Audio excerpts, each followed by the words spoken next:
Darcy Leffler has a question. Since moving to Austin, it appears to me that you've become more reflective. If this is the case, what brought this about? What has been the impact on your life? I think I have been more reflective in the last few years, and I think that can be attributed in part to moving to Austin, certainly, but more so it's moving out of San Francisco. I think that I would have been more reflective had I moved to, who knows, Montana or Pennsylvania, as long as I was outside of a major city.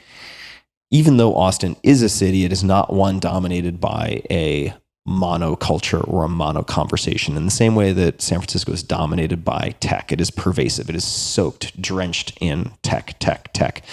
Los Angeles, in many parts, is drenched and soaked in entertainment.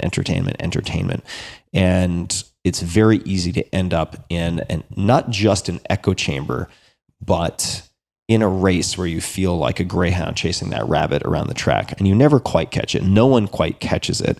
Everyone has agreed upon the rules, seems to think it's important, and it's a pull to the external in many senses. So by removing myself somewhat from that environment, even though Austin has 1 million people or so in the greater Austin area, I've been able to kind of recalibrate and think about which interests of mine are actually mine or those that I've absorbed or inherited, which drives of mine are mine or simply absorbed through osmosis in some conscious or unconscious way, subconscious way, if need be.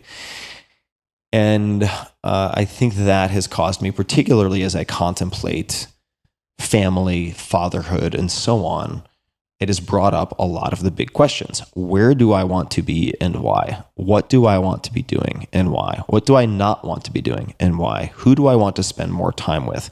As the sort of horizon at the vanishing point at the end of my life draws closer, now that I am, at least based on the historical ages of death in my family on both sides for men, I'm past the halfway mark.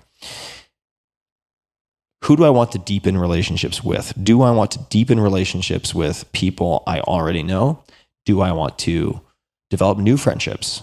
And in either case, why? With whom? And these are questions that take time, at least for me, to explore properly and to really think on and to journal on and to test also. So I think that it's been the removal from a high density urban environment with a monoculture or a mono conversation. I should note that even in a rural place or a smaller city, it is possible to put yourself in circumstances such that you end up in echo chambers. So I've also been very deliberate about trying to avoid that. And I hope that helps to answer the question. I've also had a lot of death in my family.